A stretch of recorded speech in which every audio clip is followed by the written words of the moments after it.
In my journalism, I spent the first years talking mainly to climatologists, and then it was when I stumbled into geography and behavioral sciences that I went, oh my God, climate is not the only thing changing, and the issues we face won't be resolved without social and behavioral, political realities changing as well.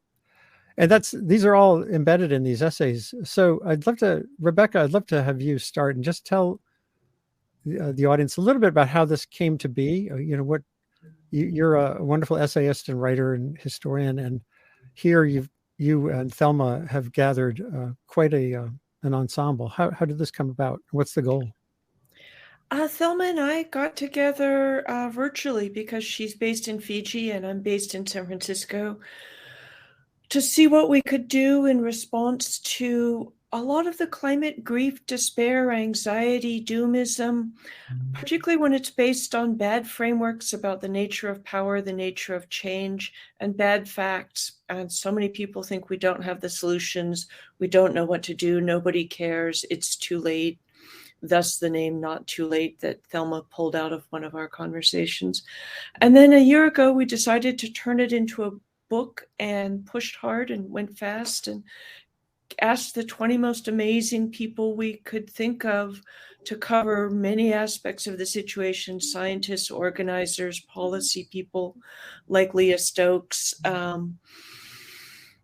people with a sort of lyrical vision, and brought them together. Everybody said yes to our amazement, and we put this book out, and are using it as a platform to continue doing the work of telling people it's, both that it's not too late to, both to assuage the kind of emotional stuff, because we're nice people. We don't want undue misery, but also we really see the project as building a kind of on-ramp to climate engagement and climate action. We know the principal problem we face right now with climate is political, and that it will only be solved by civil society movements becoming as powerful as the vested interests. And so this is a tool, really kind of a toolkit we're trying to hand people to understand the problem, to understand the nature of change in power, to feel empowered and connected, and to take action. Ed, I'm going to get to you in a second, but I wanted to also mention Jacqueline Gill, who's coming on in a bit too, who I've known for quite a long time. And now I live in the same region she is in, here in Wabanaki territory in Maine. She has been pummeled of late by people who've gotten so locked into the doom frame that they've become the enemy of progress, if in many ways. As I wouldn't make a comparison as much as more than, who knows what that means, but in her social media she's just been attacked relentlessly from this part of the landscape. Is that part of the motivation too? Is there any way to jog someone out of that mode? Is that a question for me or for Ed? For you, and then we'll get to Ed. Yeah, I saw a really interesting graph, and I have to say that caring about climate has turned into spending more time with graphs than ever before in my life. But a graph showing how similar doomism and denial are, because both of them say, well, one of them says there's nothing we can do, the other one says there's nothing we need to do. And, they're sort of equally wrong. And so, but at the same time, I think the real problem isn't climate denialism. It was much more a problem a while ago. The real problem now is that large numbers of people believe climate change is real, but they're not actually figuring out what to do about it. The fossil fuel industries tried to convince them all we've got is personal virtue, go vegan, ride a bike, don't fly, etc. And those things are very nice. But what we actually need is collective action to do things like dismantle the fossil fuel industry, which the fossil fuel industry doesn't really want us to think about for some reason. So yeah, and it's fascinating to me. There are problems where the more you know about it, the scarier it is. But what has been really interesting about climate, and Ed can speak to this as an expert where I'm an amateur, is that the more people know about it, the less defeatist they are. And, the climate scientists I talk to take this incredibly seriously, but they're not despondent overall. You know, it's a terrible problem. There will be devastation no matter what. But in this decade of decision, we really get to decide a lot of how bad it will be by how much we do or don't do, which is why civil society engagement as movements, as voters, as informed people, as activists is absolutely urgent. Yeah. So Ed, you're part of the Intergovernmental Panel on Climate Change, which I began reporting on when the year it was chartered, 1988. And they've been criticized for being too cautious sometimes, but of late, the reports clearly make a pretty tough picture. And yet your essay in the book gets at this, again, the action points. One thing that you point out that I've been writing about a long time is that climate vulnerability is a huge driver of harm and loss.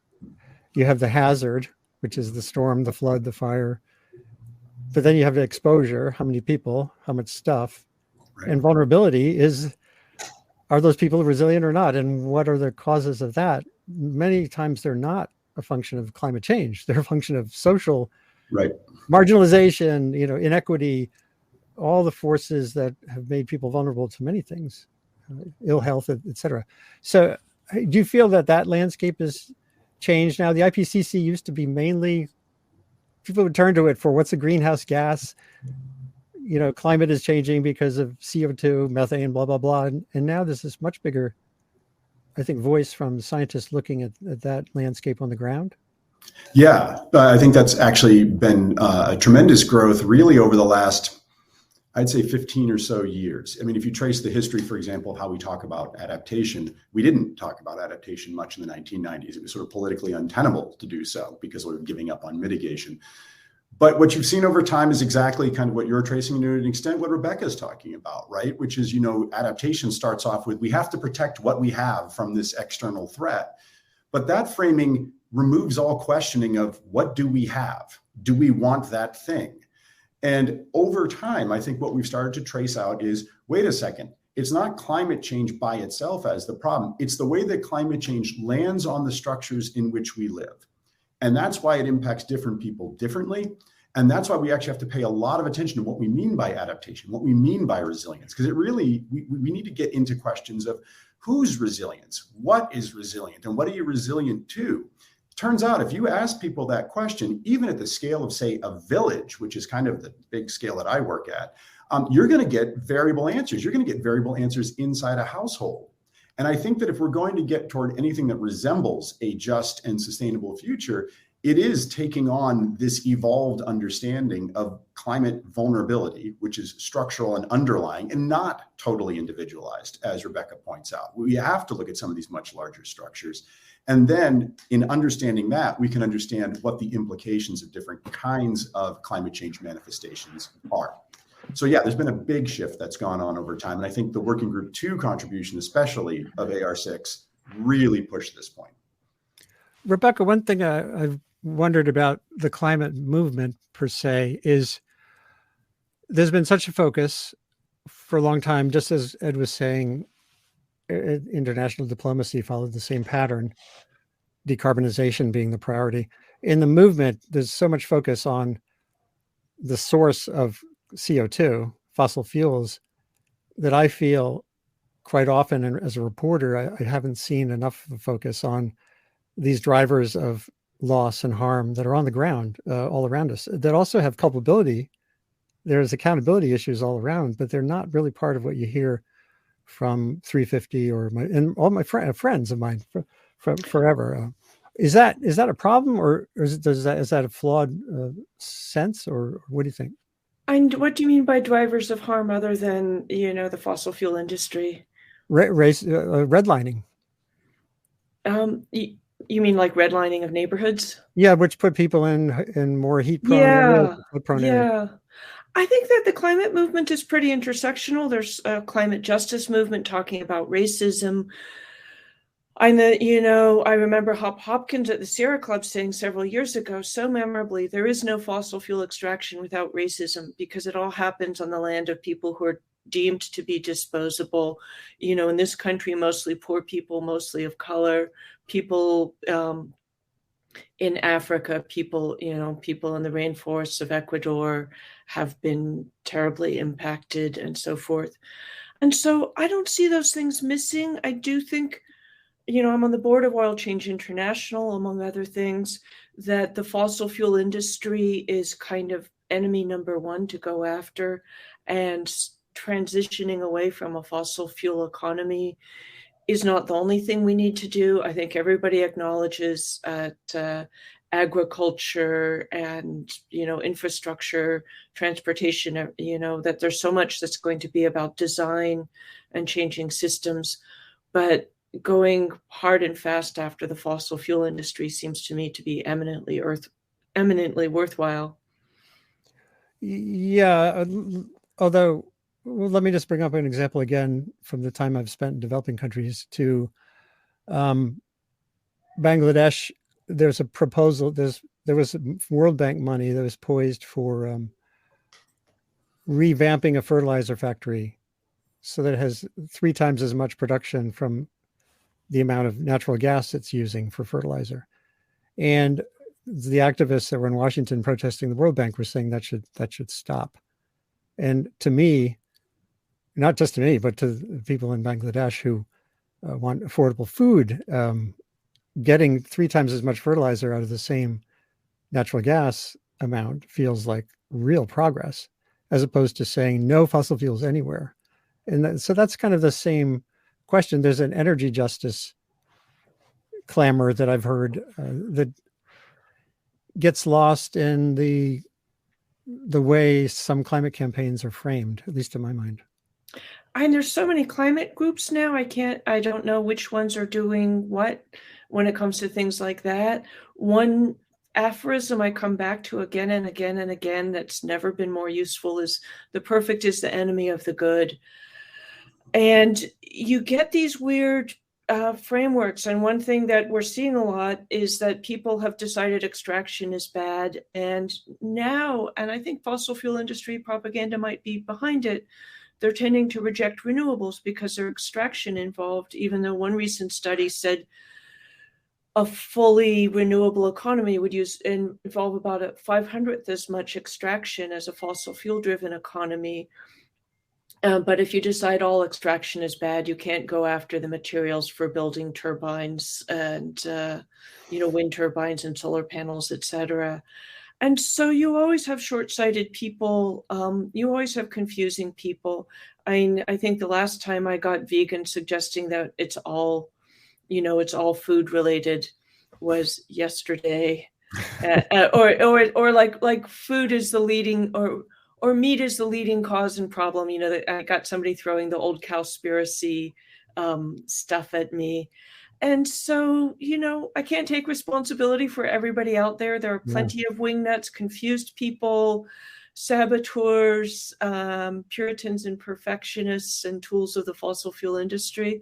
I think the climate movement as a whole has been pretty realistic, and also realistic that the global north historically has created a huge problem. And right now there's a fascinating statistic, and contrary to the kind of virtue-focused idea that we're all equally guilty, that the top 1% of people on Earth, although I hate the top-bottom thing, they're not higher than us, they're just richer than us. The richest 1% of human beings have a bigger climate impact than the poorest 50% of human beings. As far as I'm concerned, most people in Bangladesh can do pretty much anything they want right now. And as a person in the US, I'm not really in a position to tell them not to do it in a lot of ways. So I think that supporting countries to, the global south and the poor countries to sustainable development is great, but trying to stop their stuff is like, picking on things that are not the main problem. Yeah, I tend to agree with you. And Ed, I know as development, a big chunk of your chapter was on harmonizing sustainable development, climate concerns, and societal decisions. Is there one of the problems with trying to do that I've found is it's a systems problem. So it's got many dimensions. So how do you I know in the IPCC report you had a nice diagram, nice but very complicated diagrams, flow charts showing how those things intersect and what you do. But on the ground, again, as you were saying, you talk to people at the village scale and at national scale. How do you drive forward harmonizing the need for fertilizer, the need for cutting carbon, the need for economic growth? How does that work? What's a good way to frame it? Well, I think that a lot of it has to do, and this is going to sound very academic-y, I think, but it has a lot to do with evidence and actually getting evidence as opposed to going with absolute notions of how things ought to work that are driven maybe a little bit more by ideology. And so the point that's been raised here, I work mostly in sub-Saharan Africa, mostly in West Africa. The amount of mitigation you can get off of farms in West Africa is pretty tiny. I mean, could we get some? I suppose we could. Is that actually a good use of anyone's time, energy, or money? No, not right now. Same thing really with their energy systems. But that said, you certainly can talk to a country and say, 50 years from now, you're going to hope to be at this level of income, this level of kind of productivity, however most policymakers think about economic productivity. And you can say to them, to do that's going to require a lot more energy than you're currently using. And you don't want to be in a place 50 years from now where you have to decarbonize your system. So how can we set up that pathway forward? How can we work together on a pathway forward that allows you to achieve what you want to in terms of the well-being of your people, but doesn't actually create the same costs that the global north created for everybody else? But you're right, this is a systems problem and it's really challenging. It's a systems problem at the scale of a household, and it's a systems problem at a country level. And as Farhana Sultana, one of the contributors to this book and a colleague of mine in geography, really has eloquently pointed out, the structures of vulnerability that we see in the world are the same structures that produce the drivers of the climate challenge in the first place. These things are all deeply woven together. And so I really just think that addressing the climate challenge in the end is a systems question. But there's a lot of hope in systems. There's a lot of complex ways in which things play out. And, it is not all written. I will just say that our chapter, I was one of the lead authors of chapter 18 in Working Group 2. So we were the Climate Resilient Development Pathways. We were sort of the summary chapter that pulled it all together, supposedly. And one of the big messages from us was not that we had prescriptive ways of getting into a climate resilient future, but that these ways will emerge in complex, place-specific ways. And there are decisions you can make now that move you in better or worse directions. And one of the implications of those decisions you're making now is that affects downstream decisions, right? So if you choose not to do things now, you'll be choosing to do a lot more later, and it gets harder. Right. If you choose to do things now, you can set yourself on a much better path. And even, over time, even your bad path starts looking much better. So I think that when you get into the evidence, you really get into how the world works, there's a lot to be, if not optimistic, at least positive thinking forward about opportunities.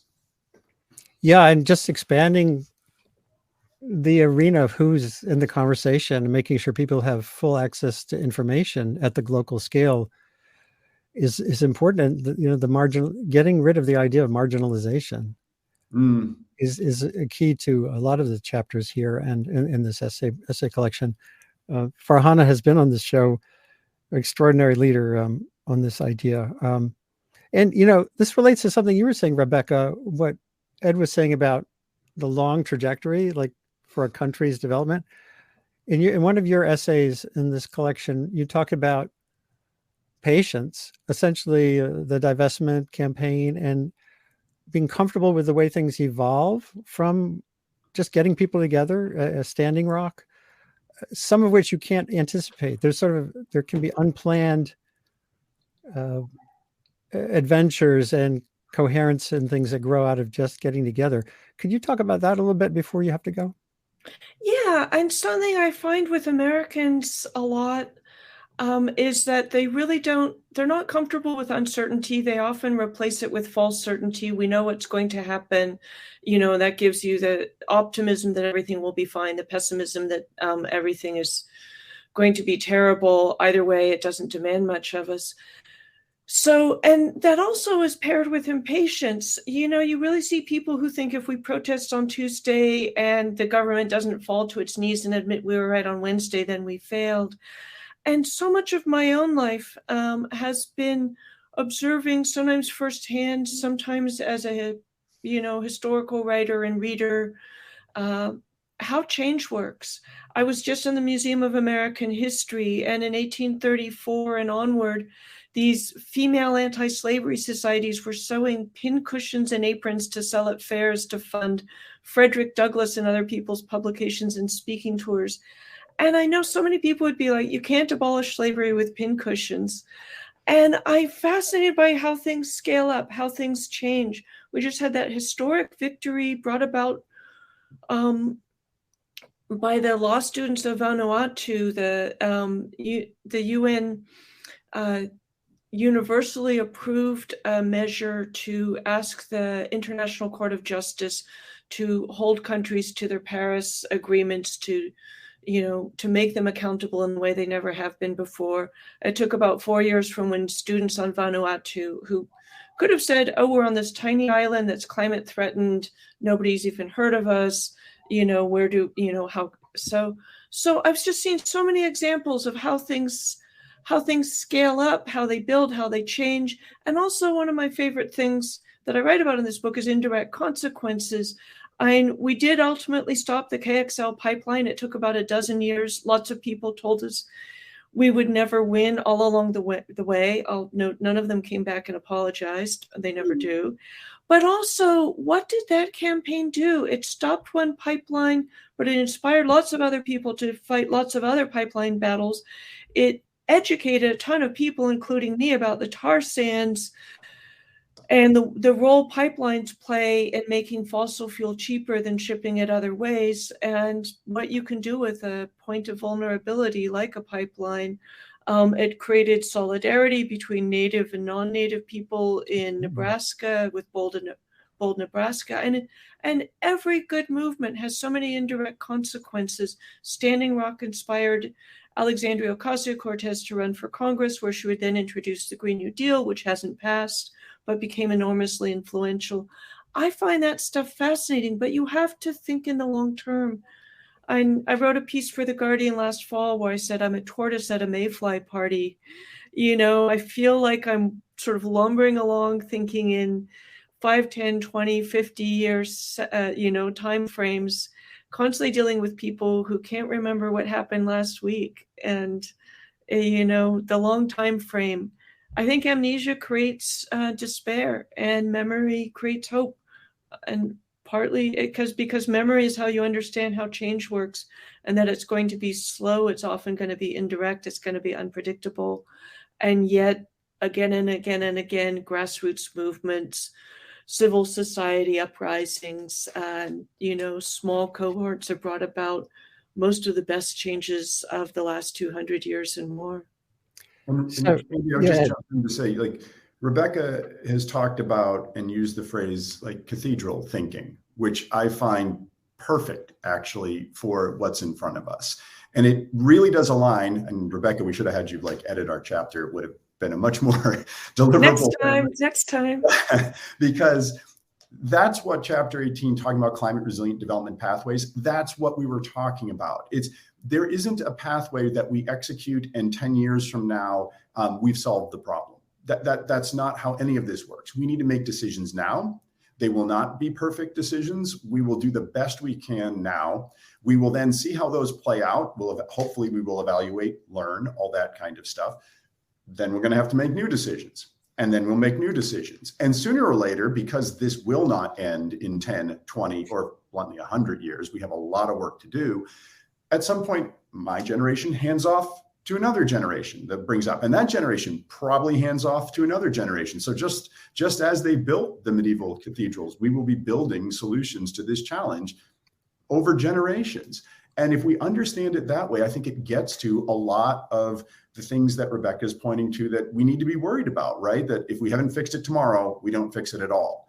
That's simply not the case. And if we give up on it tomorrow, then we're in big trouble. So how do you, Ed, you teach, right? So you're dealing with the next generations. I haven't been in classrooms lately, but I get some students on my show.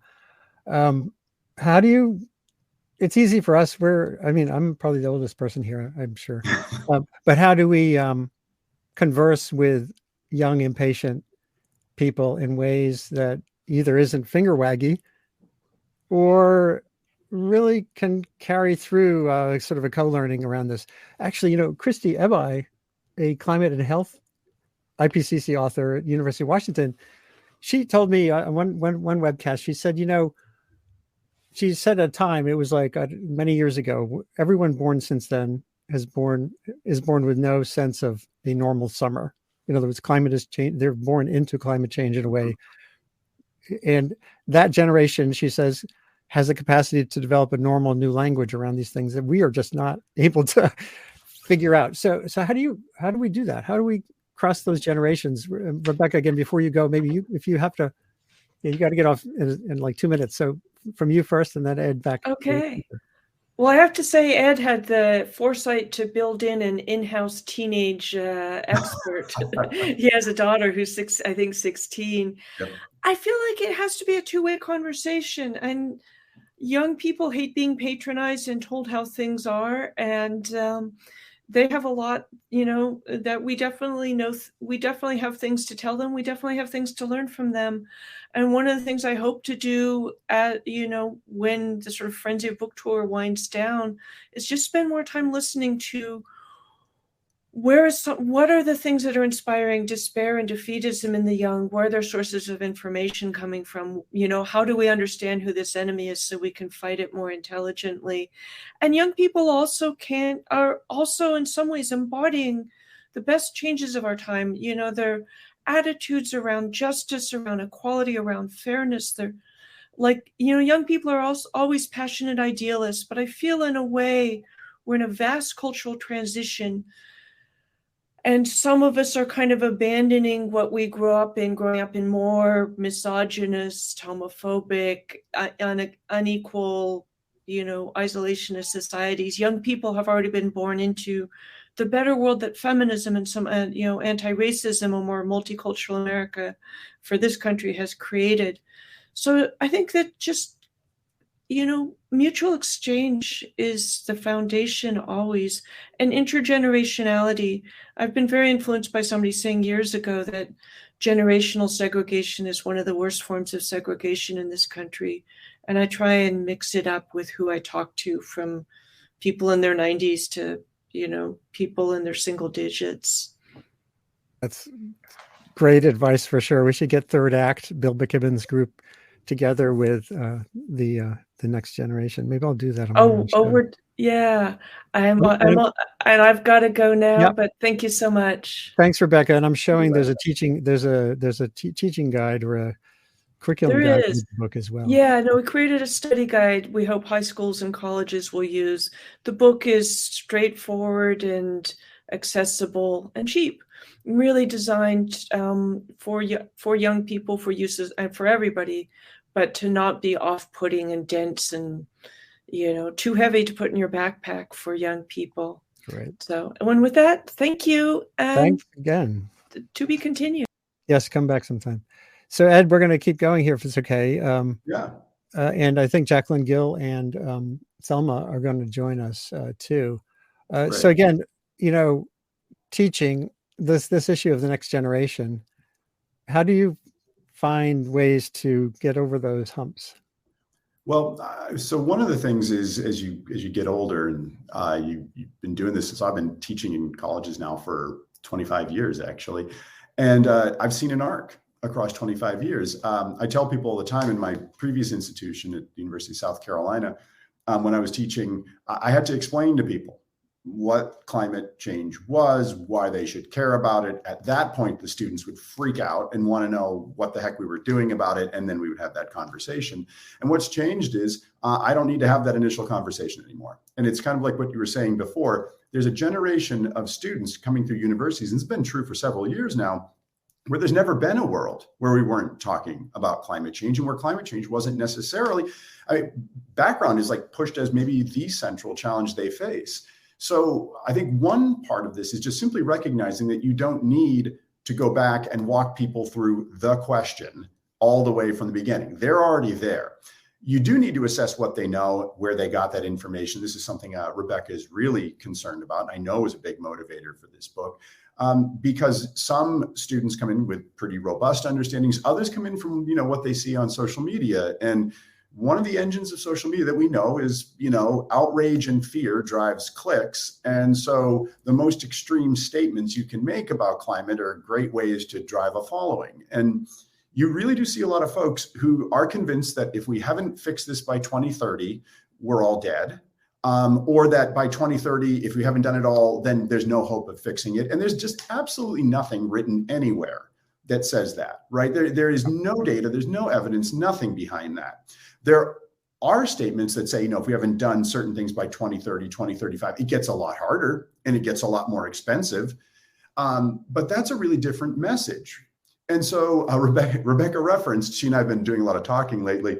I do have a 16-year-old daughter who actually is a great bellwether for me of this challenge, because, she's actually way smarter about social media than even I am. I think she's quite critical, and actually had kind of a hilarious moment. I was talking to some of my colleagues at Clark the other day about this, where she will check in with me about stuff she sees on climate. Now, not everybody has an IPCC lead author in the house to do that with, but my daughter at least is using what she has. And she'll say, what the heck is this thing? Like, is this valid? Does this make any sense? And I'll explain if it does or it doesn't. But the other day, she was raging out about somebody firing off really extreme statements on either Twitter or Instagram, something like that. And she said, they were like, we have to act now or we're all doomed. She's like, and there wasn't even a link. And she was complaining about the lack of actionable information, but also, like, where's your reference? I love that my 16-year-old is ahead of the curve on this, wants to see a reference for any claims so that she can figure out what's going on. It's not often you get this. So actually, we need more of her. Well, and I just close this off really quickly. I think that recognizing that there's a generation coming through right now that is very aware of this challenge, but also starting to take their own somewhat critical view of it and can be pointed toward a more constructive critical view of where we might go, as opposed to simply accepting really extreme narratives on one side or the other of this that lead us to unproductive places. Wow. Well, I'm thrilled to see my sort of neighbor by Maine standards, 40 or 50 miles away, Jacqueline Gill, paleoecologist and an incredible writer and humanist at University of Maine, who is also a contributor to this book and has been really a leading light online through social media and other means of getting people to re-examine hard-edged approaches to life around climate. Jacqueline, first of all, how are you doing? It's long journey. I'm doing well. It's like the second to last week of the semester before finals week. So I guess I should say as well as can be expected under those circumstances. And, kind of related to some of the topics that we've been, discussing, you and I on the internet, and also I'm sure you and Ed, it's a challenging time when there's a mental health crisis going on, amidst all of the things that we are dealing with. And so disentangling all of those things is definitely a challenge. I have to say, as a professor who, works with people in the sort of 17 to 25-year-old range pretty frequently, I think we feel this really acutely, and have kind of felt the shift, right? The shift in the energy that youth have just in the last decade, in very positive ways in terms of the energy they bring to their activism, but also really just having a close up and personal experience of that despair, right? That can overwhelm and contribute to that mental health crisis and emerges out of it. And it's all bound up together. So, yeah. Your chapter, your essay is so beautiful, and it comes out of your experience in Siberia that also became a very life-challenging moment for you physiologically. Can you describe a little bit how, I can show some of the text here in a moment, but just tell us how you came to find this broader theme while you were in a hole in the peat in Siberia. Yeah. So I I feel as though this sense of both loss and possibility threads through my experiences of working in the field as a paleoecologist who is strongly motivated by the questions, that are emerging in the present, right? It's sort of like having one foot in the future and one foot in the past. And while the rest of my body is sort of living through the now, right? And so I start with this experience that I had in the permafrost, where I've worked with fossil data throughout my career, both the actual bones, but then the smaller microfossils that we pull out of the sediment to sort of use these forensic tools to recreate these past ecosystems. But it was really this experience of seeing whole organisms that had been perfectly preserved with their skin and fur and teeth intact, everything. It's not just a bone, it's not just a sample, it's an organism, it's an individual. And that was sort of a moment where, I've spent a lot of time in my mind with woolly mammoths, but it wasn't until that moment that woolly mammoths really became real for me, right, on a lot of levels.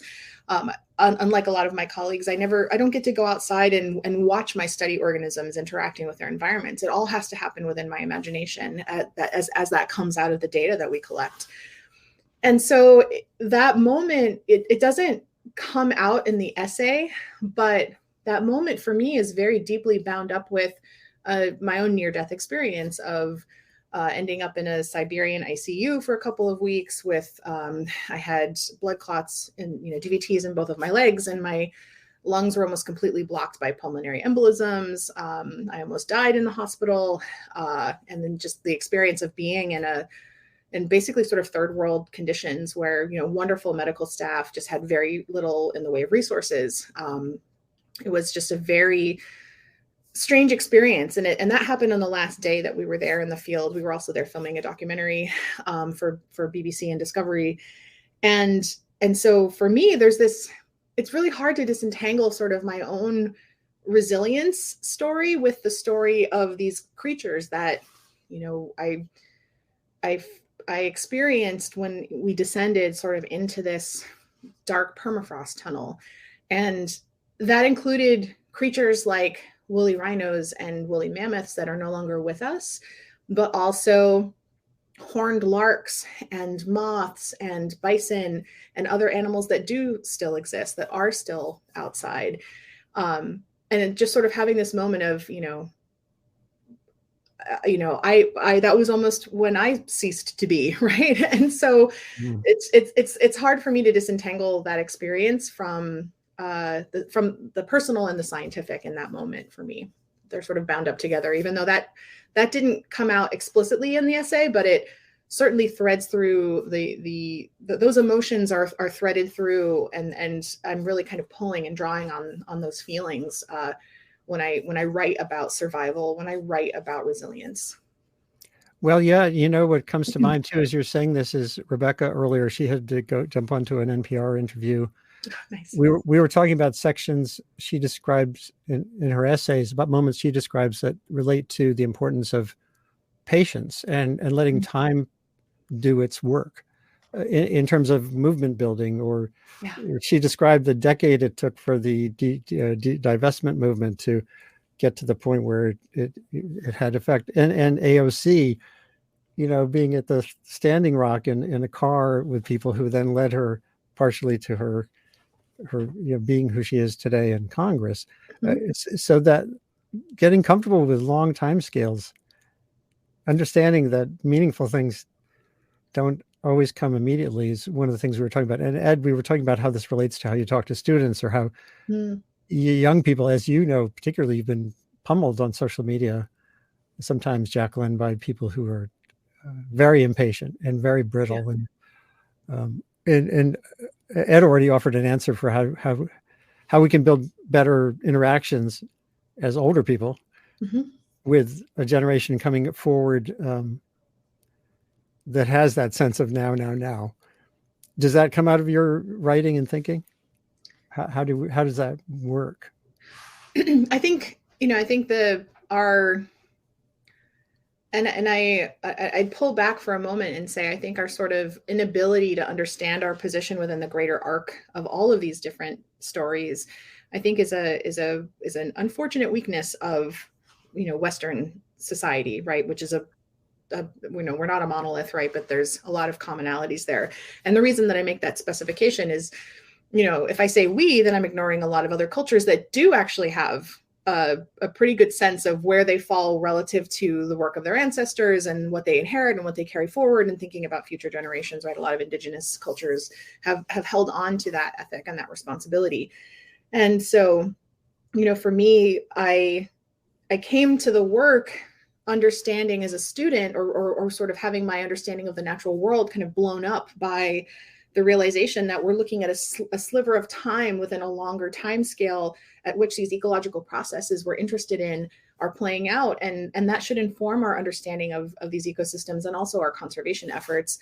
But I think maybe I came to paleo because my brain loves history or temporal thinking. Maybe I think that way because of paleo. I'm not really sure, but my first instinct is always to understand where we are at in this moment as part of an arc of history, right?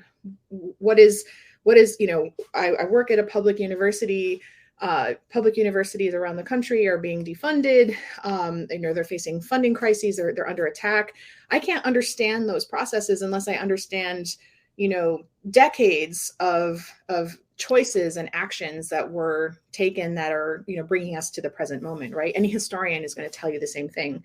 And so for me, where this comes out in terms of activism or engaging with, especially youth activists, I think I often hear no one is doing anything, which is not true, right?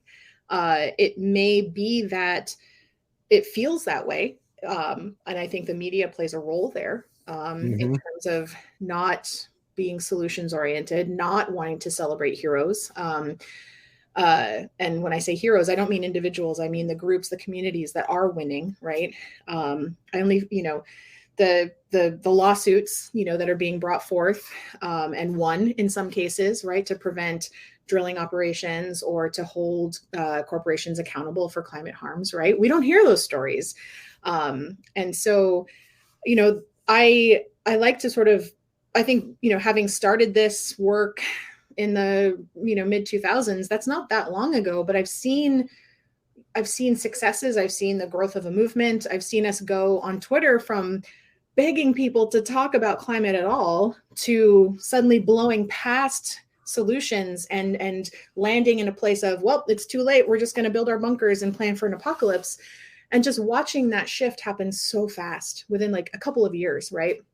Of going from no discussion at all to the it's too late framework. And so just from that sort of arc of, 2005-ish to now, not even quite 20 years, that the rise of a climate youth movement happened really quickly. All of these things are, I think it's important to have that broader perspective, whether that's something you're learning from reading or you're learning from talking to elders or whatever it is. I think the energy and the drive and the demand for change is good energy that can be leveraged to drive all kinds of positive change. But I think it's easy to get bogged down in the feeling that, well, if we don't have this immediate success, we should just give up. And that's not how any movement has ever worked. And this is where I turn to the history of other movements, social justice movements. Those, to me, that's where, I can see, okay, well, how long did it take for these rights to be won or for these cases to be won in court or, whatever it was to have the social change that's necessary, often with the legislation leading the social change. All of those perspectives I think are valuable. And I worry that we're losing that. I worry that the immediacy of social media and the sort of narrow slice that, we our sort of narrow understanding within a broader arc of these processes, these movements, I think that makes us feel isolated. I think that makes us feel like things aren't happening, especially if you're just recently waking up to this.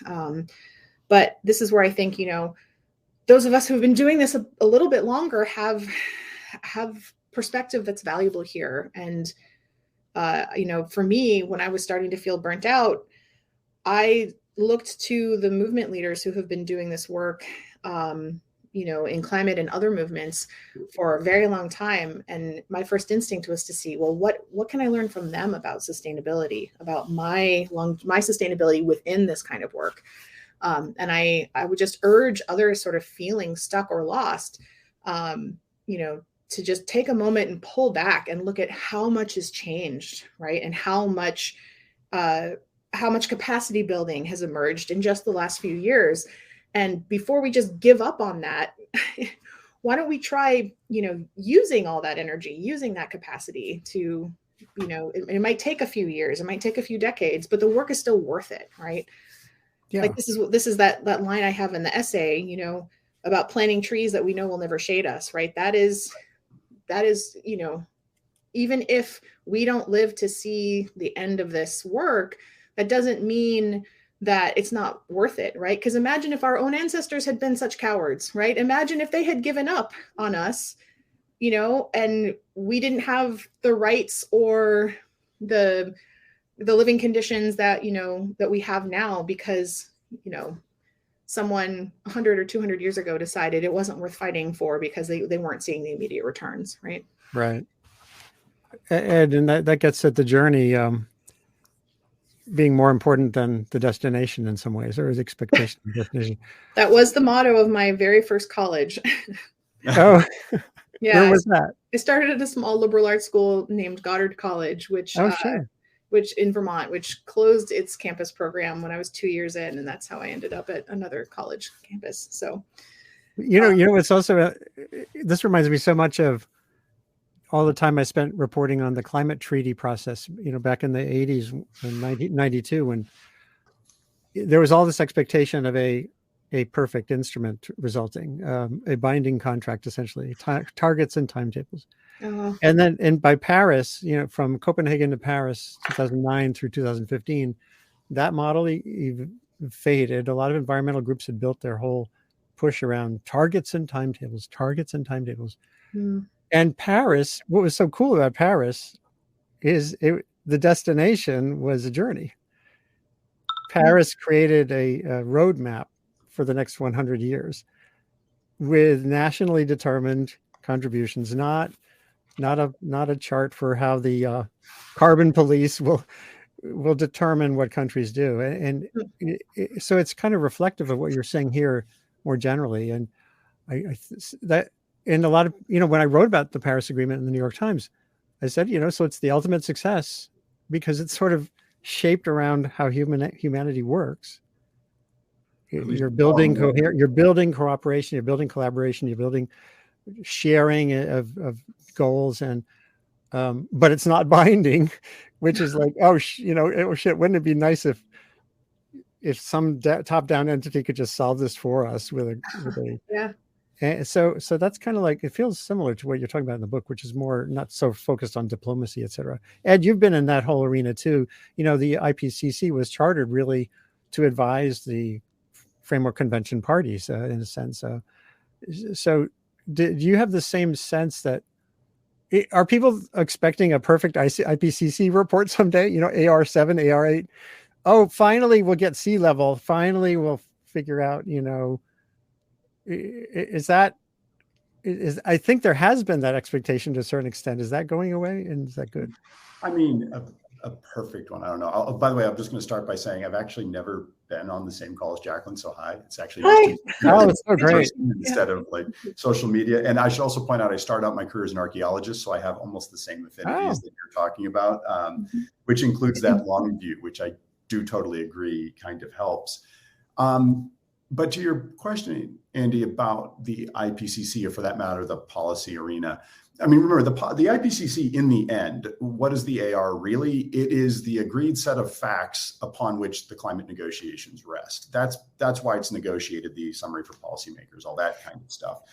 And so in that sense, perfection isn't really the question, right? It's just, are there facts people can agree to? So when they start negotiating with each other over who's responsible for what, at least we have that foundation to work from. In that sense, the IPCC is fine. I think it basically does that. I do think there is a real question, though, And this is a question coming from, I'm just going to say from authors of the IPCC, which is just a continuing repetition of the assessment reports as they currently exist. What is the value add of that really?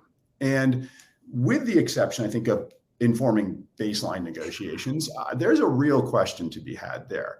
And I will give you an example of like one of the challenges that pops up. I'm currently leading a report for the Board for International Food and Agricultural Development, BIFAD. BIFAD advises the U.S. Agency for International Development on food security matters. And this report is meant to help people think about what they should be working on in terms of food security and agricultural development under climate change.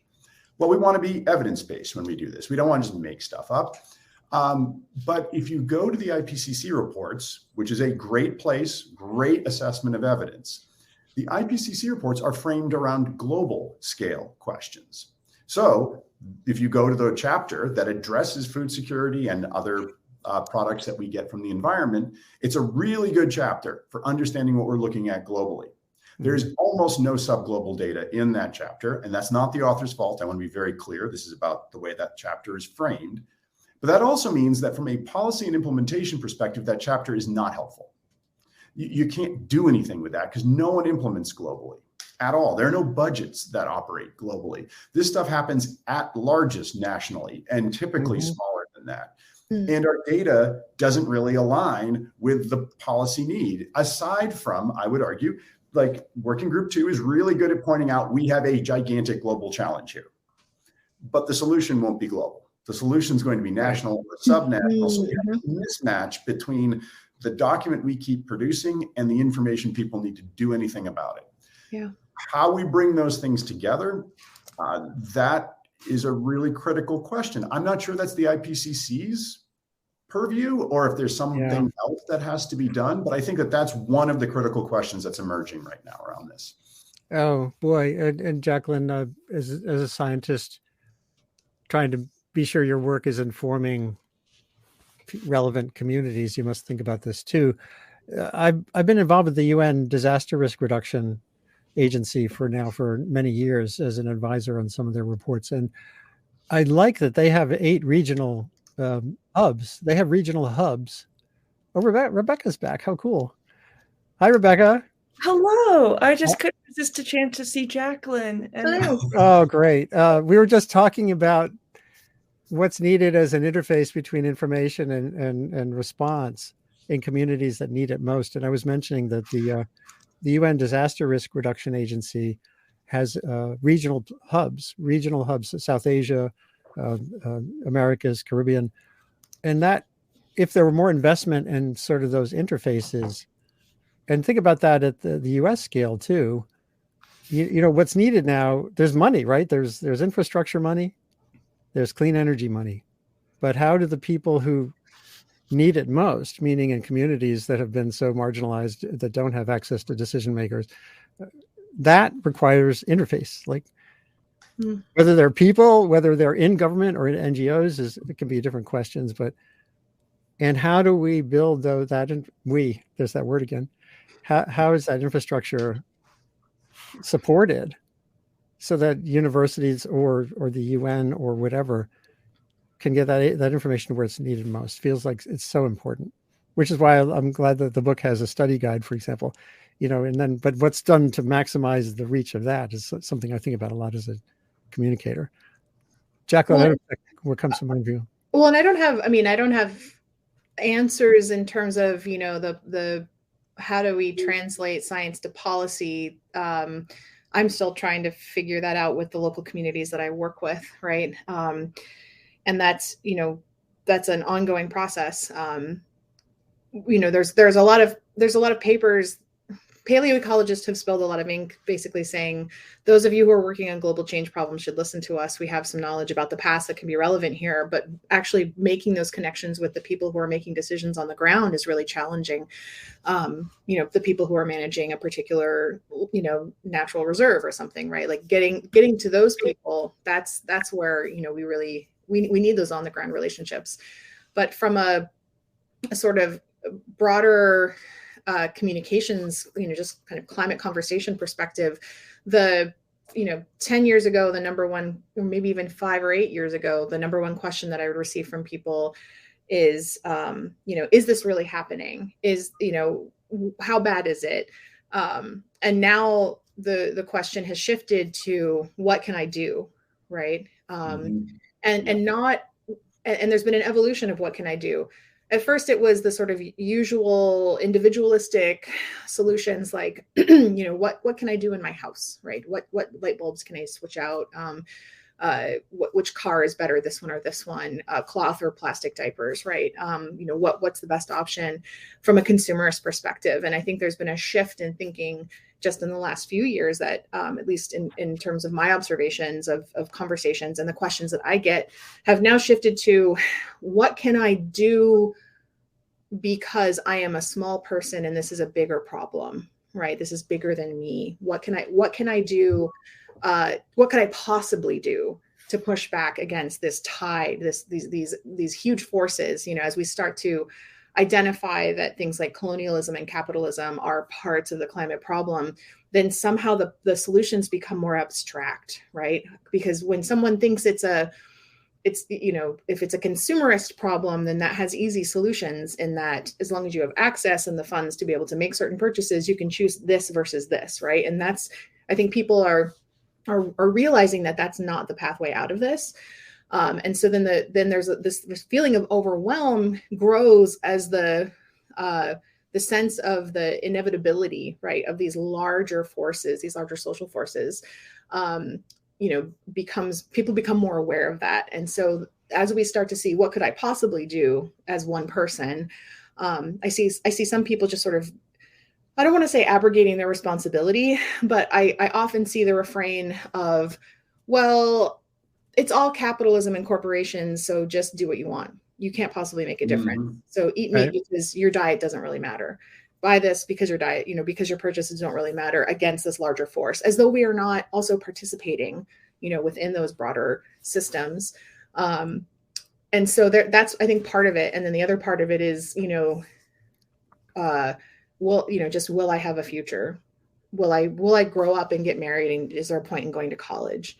Right. And when I hear that from young people, I really worry that the messaging that, our relentless focusing on it's real, it's us, it's bad, without. And so what we need to do is X or Y, right? We're not road mapping any futures, right, for people to see themselves a part of, like, not just the future, but the process to get us there. And so that's a communications failure. We have not shifted and adapted from the problem of, a decade or two ago, which was convincing people that this is a thing and we need to be talking about it. We need to be raising awareness. And so I even see that within, I've had some disagreements with some activists who are still very much locked into the we have to wake people up mode, where people are just they're your neighbors, right? It sort of feels like you're alone and crazy because no one else is with you in this awareness of climate. But not recognizing that when you wake people up, you need to be giving them something to do. You need to be opening a door for them to walk through. And it's not, as I said in a thread recently, we have to be more interested in solutions than catharsis, right? Just having that cathartic moment might feel very good, but it doesn't build capacity. It doesn't get us, through that door. We need to give people options. I have to offer something here because it drives me crazy, this opportunity. And I think the media failed completely on this too, because we're just chasing clicks historically and not really focused on examining the moment. And the moment right now, with the infrastructure bill from November 2021 and the Inflation Reduction Act, again, I'm going to get back to the resources that are there available. I did this conversation with several people. I was not organizing it, about the new communication challenge and opportunity. And it's not telling stories. It's about providing people with information. And let me just get to really quickly something that Jigar Shah, who runs this new White House, he runs the Department of Energy program that has all these billions of dollars in loans available for your town to move to electric buses or to change your streetlights. And it's there, it's waiting. And what he says, let me see, I think you should be able to hear this. actually tens of thousands who are already active on these issues. When you think about what this takes, we have 19,500 organized cities and towns and communities in this country. That's it, 19,500. 14,500 of them have a population that's less than 5,000, right?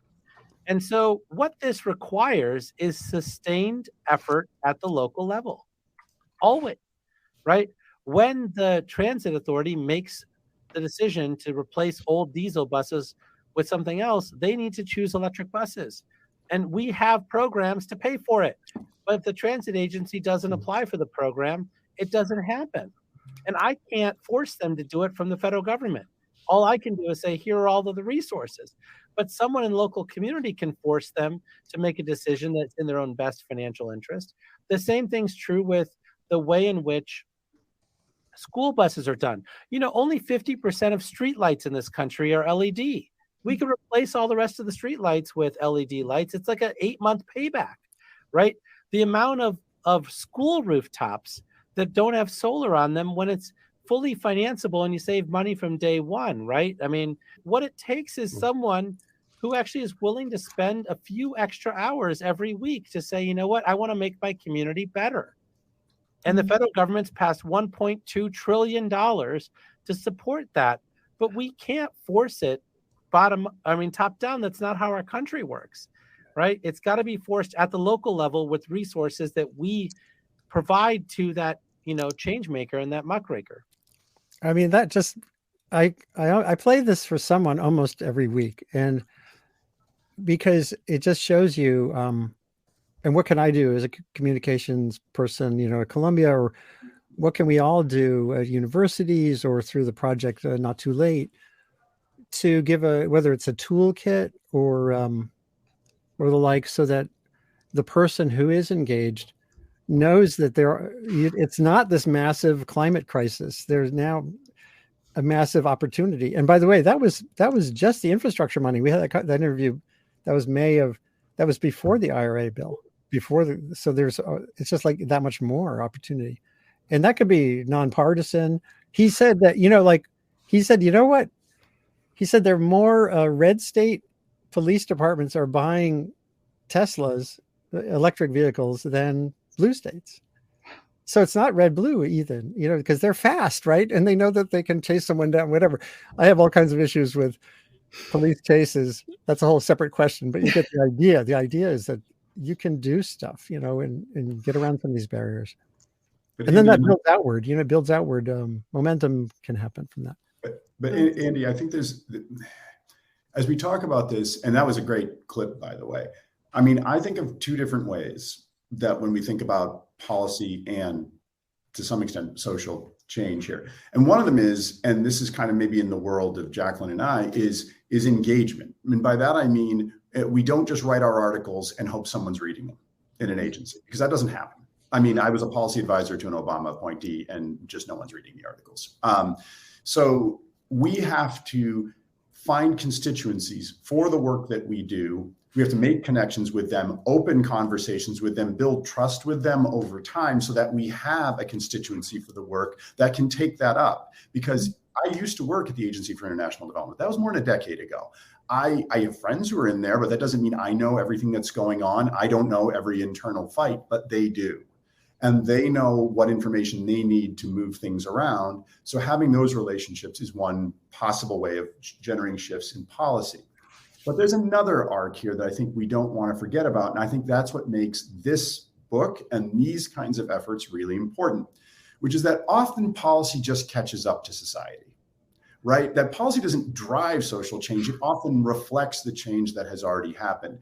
All you have to do is think about marriage equality, for God's sake, right? The Obama administration was relatively freaked out about really codifying marriage equality. Then Joe Biden gets up, fires off a sentence in a press conference that no one had cleared and no one expected. The White House goes into, oh my God mode, because they think they're going to get blasted for it, and nothing happened. Because as it happened, American society had already decided that wasn't that big an issue. And suddenly the White House realized, oh, wait, we could push this thing because no one's going to blow us up for it. Society had already moved. Policy caught up to society.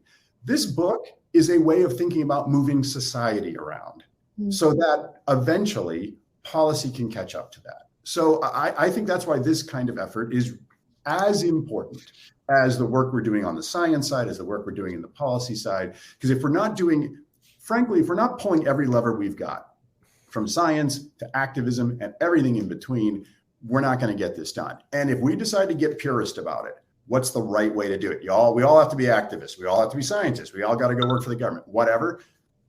We're not going to get this done. I mean, we'll just end up shooting. It'll be a circular firing squad, and that'll be the end of us. And we can't do that. We have to respect there's a lot of different roles and a lot of different ways to do stuff. And people need to decide what part of that they want to be engaged with. So I'm all for just promoting as many different ways of getting these messages out and all the different audiences we can possibly engage with. That's why I was really excited about this particular effort.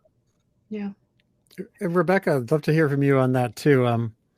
If you could broaden this out, if there's somewhere on the web where you could even broaden the range of voices, or what would that look like? What does success look like maybe in let's say 5 or 10 years?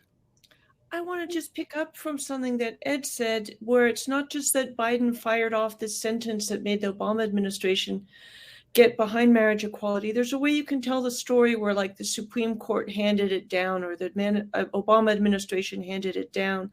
If you look at how absolutely homophobic this society was, into the 1970s, where to be queer was to be treated as either mentally ill or criminal or both, then it's countless queer people and their friends, family, allies, etc., queer people who came out of the closet, who argued for their rights, who fought battles along the way, that created a reality. I often think of policy and governmental action as ratifying decisions that have already been made by society. And this is, if you understand it, why power often lies as well in the margins, the shadows where nobody's paying attention, where people decide that Black Lives Matter, decide 200 years ago to abolish slavery, or that women should get the vote, decide, these things that really shift consciousness. And in a sense, government ratifies what the public's, like leaving aside the question of unpopular authoritarian regimes, ratifies what the public has already gotten behind. The public gets behind it when people lead through organizing activism ideas, whether they come from church pulpits or radio shows or writers, conversations, etc. And that process fascinates and energizes me and gives me hope going. And I do think we need a vision of the future. And Alexandria Ocasio-Cortez did that wonderful video a few years ago about, that pretended as a kind of counter narrative where the Green New Deal had passed and Ocasio-Cortez had some silver in her hair like I have now. And she's just talking about like what we did.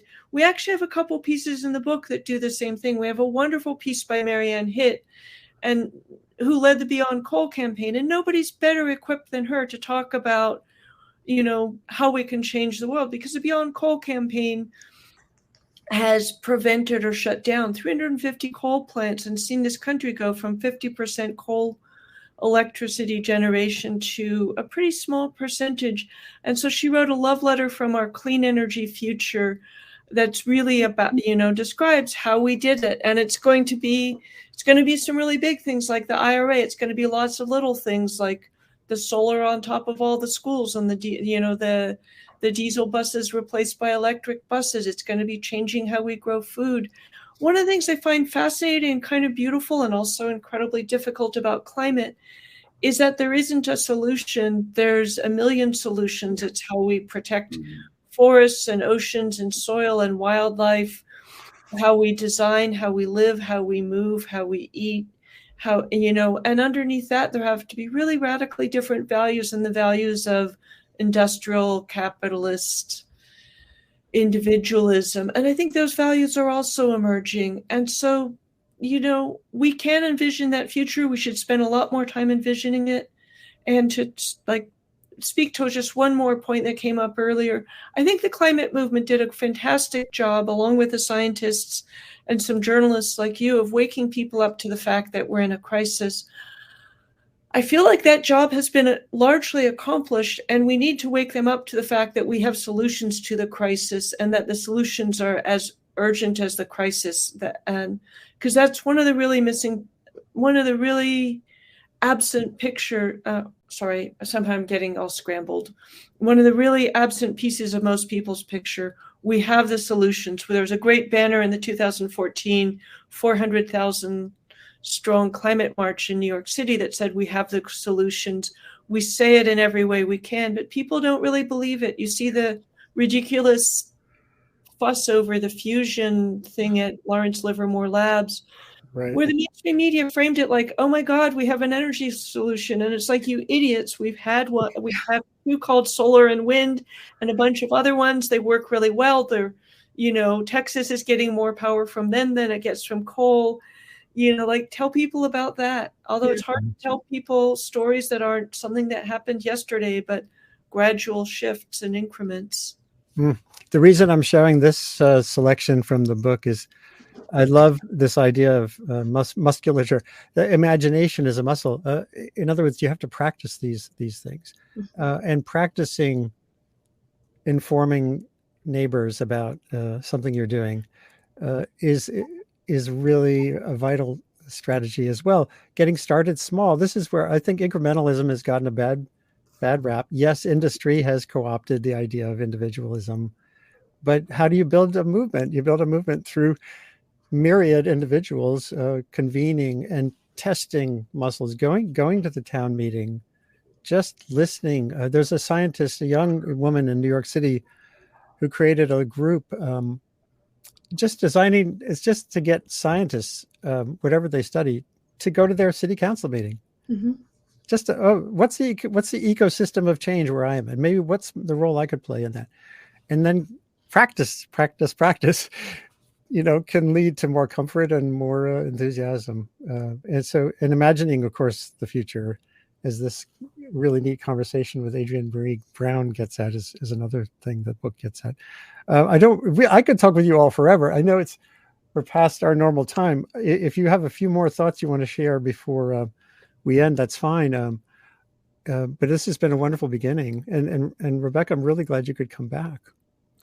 I did NPR in 20 minutes and hopped right back. It was good. It's an interesting day.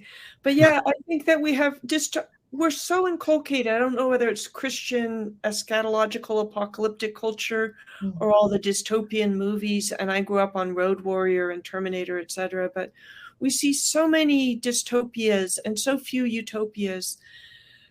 And we also don't talk much about some of the ways in which things have actually gotten better and why. And, for women, for people of color, for queer people, for people with disabilities, for, that the culture has changed so profoundly in my lifetime, and also around environmental awareness. And those slow stories, I think, are such an important part of understanding change, and that it is often incremental, and it can be, it often for me feels like an earthquake. Pressure builds up slowly, and marriage equality fits that template. Pressure builds up slowly over decades, and then there's a sudden rupture, and you're in a different world than you were before. And so getting people to understand the nature of change, the nature of power, and things like that are as much part of the work, I think, of creating people who can really take action as giving them the specific facts. And Thelma and I like to say they need good facts and good frameworks. And with Not Too Late, we tried to bring both together, along with 20 of the most amazing people we could possibly imagine. And it's been thrilling hanging out with two of them today. Facts and frameworks. I like that. I like alliteration too. You must be a writer. Ed, a last thought from you, and then maybe Jacqueline. And Jacqueline, let's finally get together. I know you've had a really tough time these last few months with health and stuff, but we're just down the road. So Ed, sure. I think very, very quickly. I think and I think this actually relates to what Jacqueline wrote as well as some of the other things she's communicated. There's a sense of loss here. right, that's going on around climate. I can talk about this all day. I won't, except to say that I'm living back in New England after being gone for a very long time. And the shock, the world I grew up in, the woods I played in as a kid, it doesn't exist anymore. It's gone. And on one hand, there's a sense of loss with that. But there's also, and this goes to the point people were just making a minute ago, there's an empowerment that comes from that. Because if that's already gone, then I'm not saving that. And I need to start thinking forward to the world I want to live in and I want my kids to live in. And that means working that muscle of imagination and looking forward. And that really is part of the conversation that needs to change. There is still a little bit too much of the we have to save something. But I think the thing that people think they're saving a lot of times is already gone. And that, again, you can think of that as, oh no, we're doomed, it's over, we should quit. Or you can say, wait, if that's gone, what do I want? If I don't have to save that thing anymore, if that's not a possibility, what do I want to build? And I think that I see that as possibly empowering, and that's a chance to change some of that narrative. And I think that could be very helpful for us going forward. And I would just add to that, you know, I think one of the best things that we can do as individuals, as we engage in this work, is to let go of binary thinking, letting go of the idea that climate is a pass-fail process. This idea, you know, we're so locked into these ideas of thresholds, points of no return, you know, tipping points, blowing past our goals, our targets. None of that means that that our work on climate doesn't matter. None of that means that we are doomed to an apocalypse, right? A no harm scenario was never possible because harm has already happened, right? People have died, livelihoods have been lost, you know, homelands have been destroyed. This is an ongoing process that emerges out of decades, centuries of colonialism and genocide and other processes that are deeply, that, you know, the climate crisis is deeply rooted in and grows out of. And so, you know, the work will always be worth it. As Mary Heglar says, you know, as long as you have a breath in your body, the work needs you. And so, you know, if you just understand that every fraction of a degree is worth fighting for, then that just opens up possibility, letting go of the fact that, you know, this might be something that we can solve, you know, completely in our lifetime, as though this isn't something we will always be thinking about, always be working on. I think just breaking down that idea of binaries just opens up so much possibility, so much scope for imagination. And you just give yourself permission to engage in the work with so many other people who are also doing this work without any expectation of a particular outcome, because that work is going to be meaningful. You know, especially if it's at the community scale, especially if it's at the local scale. If you're doing mutual aid, you are pushing for you know, stronger social networks. If you're pushing for green infrastructure that benefits everyone, regardless of whether or not climate change was happening, as we used to say, right? Getting rid of air pollution is good, even if climate change isn't real, right? All of those things are still true. And so building local resilience and capacity, caring for the most vulnerable, all of those things matter. And there are people on the ground doing this work right now who desperately need support. They need finances, they need bodies, they need effort and brains and imagination. And no one of us is going to fix all of this, right? There's room for everyone to engage right where you are right now, just with the tools that you have at your disposal. And that work will always be necessary and worth it. That's just wonderful. And just going to share one little thing here before we close out, which is Digital Green. It's the miracle that's connecting us all today. The internet can still be, no matter what Elon Musk does, you can find ways to do that global, local connection too. So as you can find people working on your problem, whether it's permaculture or family planning or paleoecology or the rest. You can connect around the world now in ways that were inconceivable. So there we go. And so this project, I think, is just the beginning of a wonderful adventure. I'd like to help facilitate it being a global conversation, for example, connecting this project with those on the ground elsewhere who might not know about it because it's in English, and or maybe it's being translated already. So let's see. Thank you again for all being here today. Rebecca Solnit, a great author and and thinker and activist. And Jacqueline Gill, my neighbor and paleoecologist, one of the best writers at that translational interface between science and society that I know. And Ed Carr, geographer extraordinaire. I've learned huge amounts from you and your colleagues, Diana Liverman and so many others. Climate science is not just about the atmosphere.